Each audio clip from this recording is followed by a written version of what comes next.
FSD is getting really, really good, but is it good enough to get you through your driving test? Could it pass that test? Would they even let you try? No. No, and also no, but we're going to discuss it because I got my buddy Mark here who found this article for us, and I've got some additional thoughts on how FSD is doing, having had an opportunity to spend a lot of time over the last 5 days with it on the road, and also with my young drivers doing it as well. We're going to do all that. I'm Brian. Welcome to Futurasa.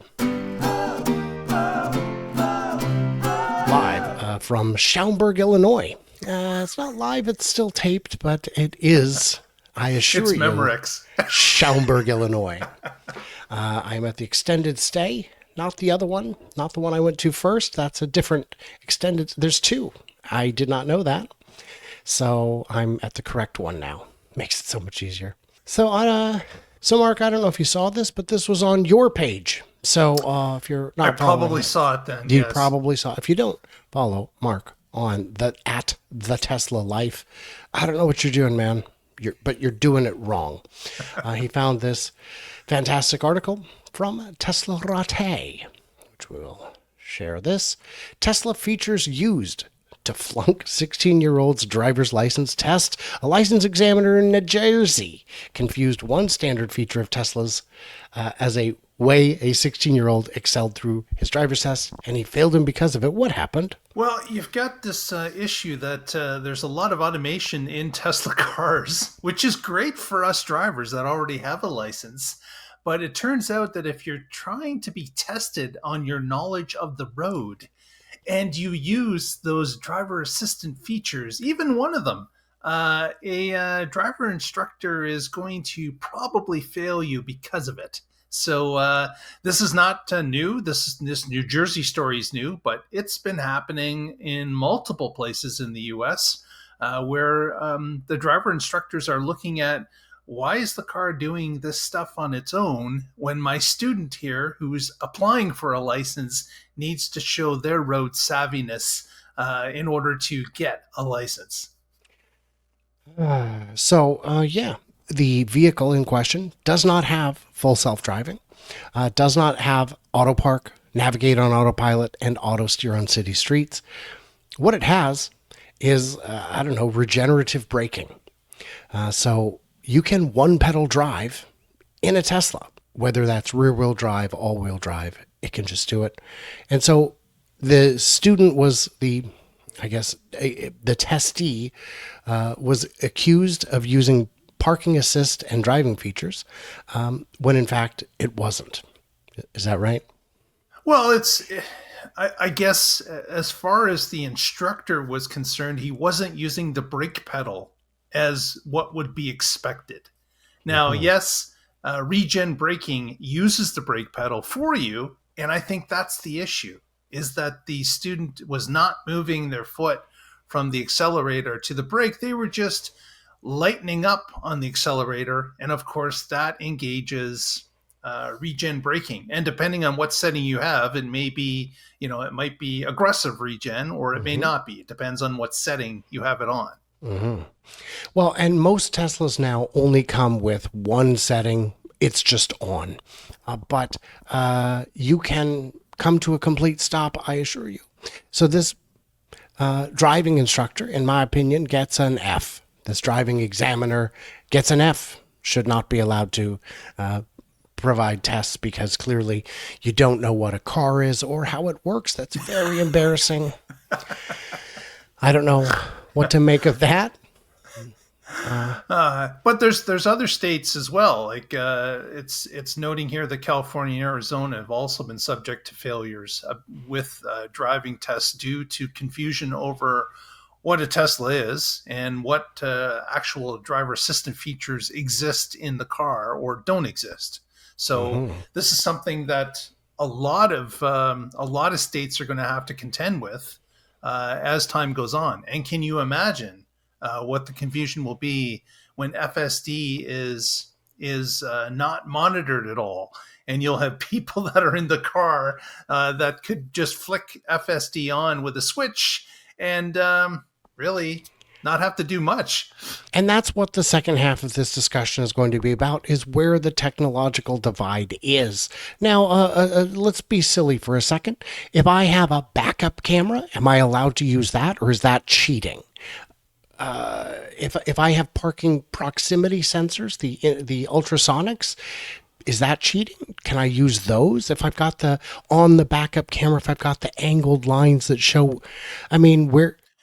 Well, that's a really good point, Brian, because I haven't taken my driver's test in quite some time. Oh, you And should. I know that if I did not look over my shoulder to see what was on my side, or if I was not using the mirror for the rear view, I would have been failed. Mm-hmm. But today, with cameras, Mm-hmm. has the information made it to the instructors where that has changed the test? I am not sure. I am clearly it. Now, are you trying to teach me to drive safely? Are you making sure I can drive safely, or are you making sure I can take a test the way you want me to? Because when you go into reverse in a Tesla, you do get 3 camera views.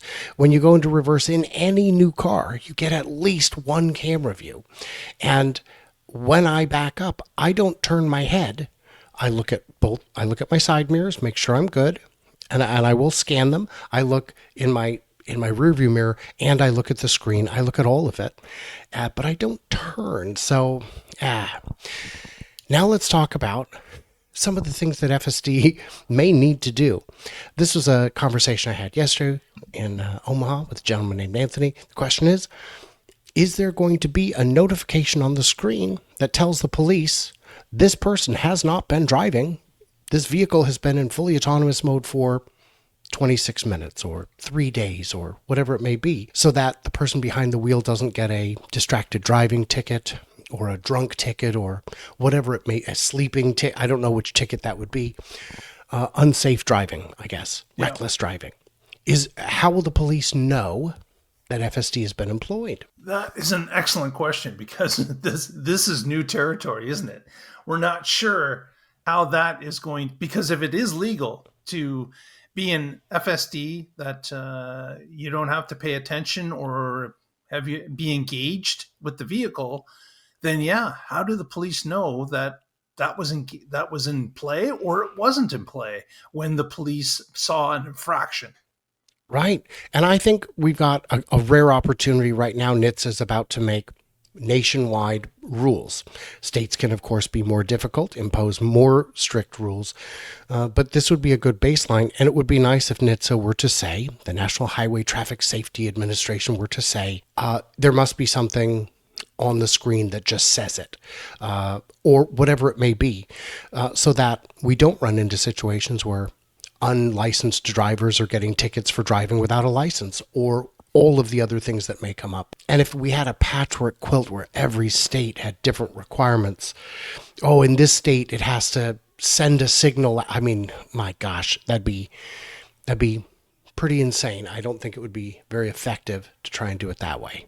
Yeah, and can you imagine the different police departments trying to understand rules that are different, and then they get a driver that's out of state, and everything has changed once they cross into another state. It would be chaos.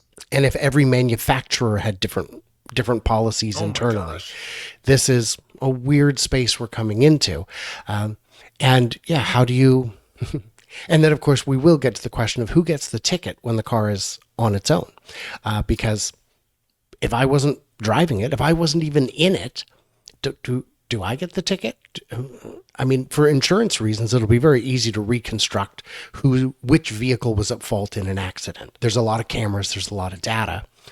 But for tickets, for parking, for red light, and of course, in some states, there's still pretty egregious red light rules where there's a profit motive, and they've shortened the yellows to make it more likely that cars will run them so they can collect more revenue. That's not a conspiracy theory. That's just good business.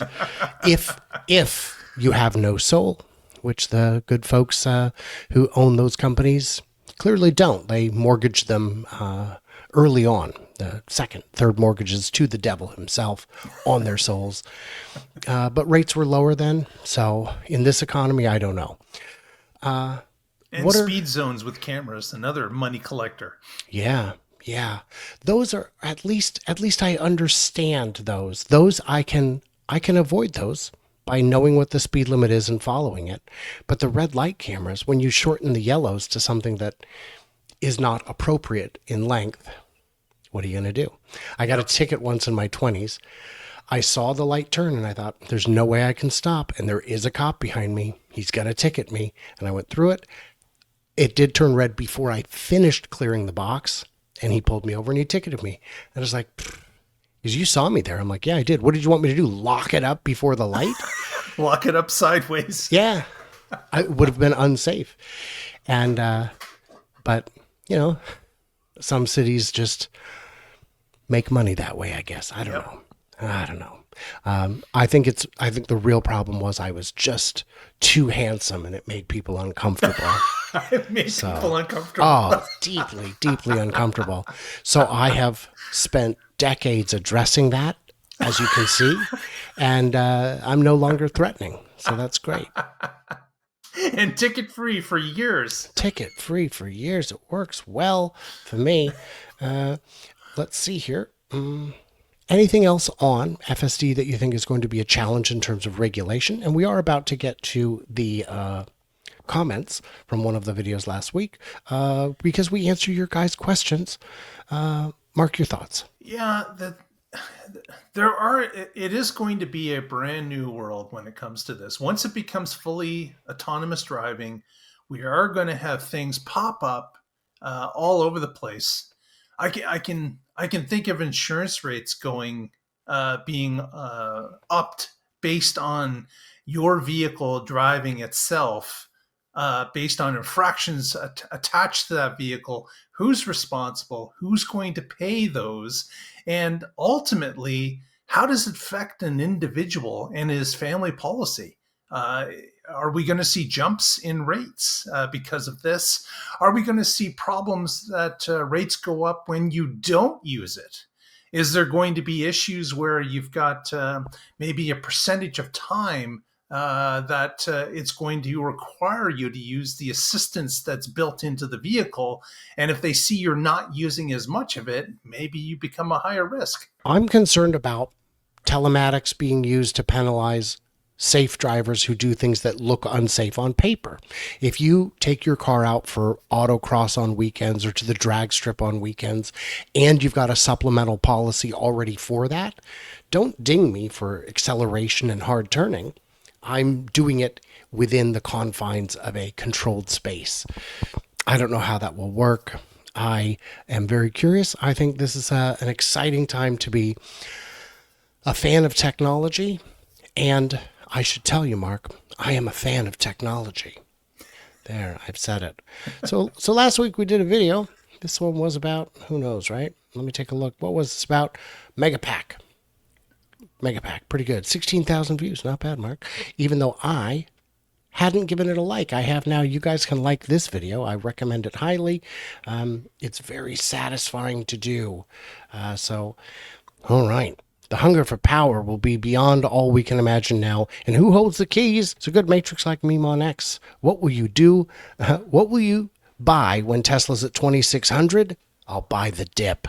Well, that's not actually a question, but a fun sentiment. Thank you, Daniel, for sharing that. Oh, you got to mention Bishop's comment. There's no question there, but he breathed in a spider. I'm in a camper, and today while yawning, I breathed in a spider. All I could think of was you guys. 6 more to go for the year, I guess. You're well on your way, Bishop. Yeah, and as a reminder, guys, I don't eat spiders. No one eats spiders. This is something that just happens. You know, if it happens, it happens. You know, just go with the flow. It's how life works. It's how life works. I want to know, when does auto bidder revenue outpace Megapack install revenue? So this is, Mark is saying, Tesla may make 20% off the sale of Megapack, but there's residual income, tiny sliver from maintenance, but a whole lot potentially from auto bidder. And my answer to that is, I'm not aware that Tesla takes a substantial portion, if any, from AutoBidder. That might just be a service that they offer to make their higher cost of acquisition an easier sell. So I'm not aware of that. Do you know anything That about could that? that could be the case, certainly. But when it comes to Tesla Energy in, say, Texas, where they are the utility, they're Yeah, definitely getting all of that. they're getting all of it, but it's not AutoBidder revenue. It's just energy revenue at that point. So I am not sure that that's something that's happening. Slower Cuber, of course, something nice, because we said, say something nice. He always obliges. He's a good sport. Thank you for that. And guys, if you have questions, obviously we are not above answering them. Cal Worthington would eat a bug to sell you a car. Yeah, Cal Worthington at Worthington. I know he sold Yugos at one point, but I don't remember what all else he sold. Mostly lemons. He was a real lemon farmer. When will domestic LFP would definitely up margins multiple percentage points? Super exciting news. You guys want to do the napkin math for us? So, LFPs are cheaper to make, typically. We don't know what the cost will be in the US. It is extremely likely that even if the cost is higher in the US, it'll still be cheaper than getting them from China with the steep tariffs and the shipping cost. So, unfortunately, the pencil I have doesn't write on napkin, I think is. Did, did you have any thoughts on that? I have no napkins beside me. But what I will say is that, of course, as the federal incentive still exists at this moment, if you've got a vehicle that the LFP battery is made in the US, then that substantially bumps the number of vehicles that you're selling that is eligible for that subsidy. I don't know that there will be any meaningful volume of LFPs in the US before the IRA subsidy is gone. Unfortunately, the tax incentive for that is not long for this world. Unfortunately. When will I be able to send out my Model 3 to make money as a cab? That's coming, but it won't be tomorrow. That's for sure. It won't be at launch. It won't be in the first week, the first month, the first half year, I believe. I think there's going to have to be a lot of testing done with Tesla's fleet of Model Ys first, and then they might let some selected group into the network, the fleet for testing. But just for us commoners on the outside, it's going to take some time. I'm going to agree with you 100%. I would say don't count on it. I'd go further and say don't count on it. It may never happen. We don't know. If it doesn't, maybe there's a class action lawsuit. I know right now I'm involved in a class action lawsuit, myself and Jeff Lutz, against whoever it is that cuts our hair. We think we look good. Apparently, people say we don't. I think that's very disheartening. So, but there's enough of us. So, there are twos of us. I don't buy the appeal to argument, says DB Barrelmaker. Who cares what Buffett buys? It's the same as people buying into Enron. I'm restating my claim. There are tons of shaky accounting tricks with BYD. Possibly, yeah. And Buffett's time horizon's different than yours. And we know because he's mostly out, if not entirely out. So his time horizon worked for him. I agree with I see too many appeals to authority where they say, this person is successful, therefore. Yeah, I'm with you on that. But if we're going to look at what BYD does and take the negative view, I just need facts. And if we're going to take the positive view, I need facts. So that's where I'm coming from. Okay. Yep, makes sense. I noticed you both avoided the most important question. Are spiders fattening? I don't know. I doubt it. I don't know. I'm not an Iraq They're just dietitian. protein, man. Just protein. Yeah. So the headline says Tesla's buying packs from ClearSource? Huh? I don't know. I don't know. And might be. There we go. Aren't links disallowed from being posted in YouTube comments? They are automatically held for moderation. If they are appropriate, I approve them. If they are propaganda, I don't. because I am not under any requirement to platform insanity of any kind. But if you like, if you're trying to get us to look at a particular article, feel free to give us the name of the article, like the tagline, and we'll Google it. Well, and it's, well, yes, that's another good way is to say, this publication has an article titled this, and then anyone can go look at it. It doesn't get held for moderation, but I get constantly people posting links to anti China propaganda, and I don't have time for that. I don't have patience for it. It's not my jam, Mark. It's not my jam. Guys, if you are watching this, there's a very good chance it is Friday or Saturday, which means we might be on stage right now talking in Michigan because we are not only time travelers, but space travelers. And I don't recommend it. It does this to you. I no longer get harassed for being young and beautiful. You know how it is. You start out young and stupid, and after a while, you're not young anymore. So I'm pretty proud to have graduated from that. Guys, check out Mark's channel, The Tesla Life. They do great work. I love Patrick and Casey, and yes, even Mark, but he knows Sometimes. that. Sometimes. And we're getting another chance to hang out. It's going to be wonderful. And I still haven't gotten to meet Casey in person. It was supposed to happen, but he went and had a kid instead. He's like, eh. And I told him, I said, there's always next time. And he goes, yeah, I'll come to the event in Chattanooga next year. I meant, no, the baby. I mean, you can have another one, but he said that his wife might not take it in the spirit that I intended it. And I said, I intended it in that spirit, Casey. But, decisions were made. Decisions, yes. Guys, what did we miss? What do we misunderstand? Do you have questions? We will read them clearly. And everybody else, stay tuned, stay juicy, and I cannot wait to hear from you, clever robots, momentarily on stage in Michigan.